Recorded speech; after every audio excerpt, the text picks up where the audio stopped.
how to unhide threads count on Instagram thread app. In this video, I'm going to show you the ways to unhide threads count on Threads app. So for that case, you have to go ahead and open up or log in into your Threads account. When you're logged in, it's going to take you to the home page, which is going to look something like this. While you're on this page, you need to go ahead and tap on the arrow profile icon, and you're going to tap on the try bar icon from the top right or the double line. And when you do that, you need to go to privacy. Here you need to scroll down a bit and go to hide likes and share account. Go ahead and tap on it, and over here you need to go ahead and tap on the confirm if you have multiple accounts. And as you do that, it's going to take you to the page where you can go ahead and see a button that says hide likes and view account.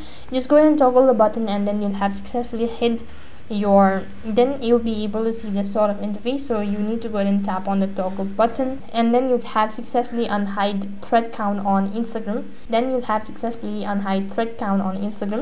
Thread app. That is all for this video. I hope the video was helpful. Make sure to like, share and subscribe to our channel. Thank you for watching. See you in the next video.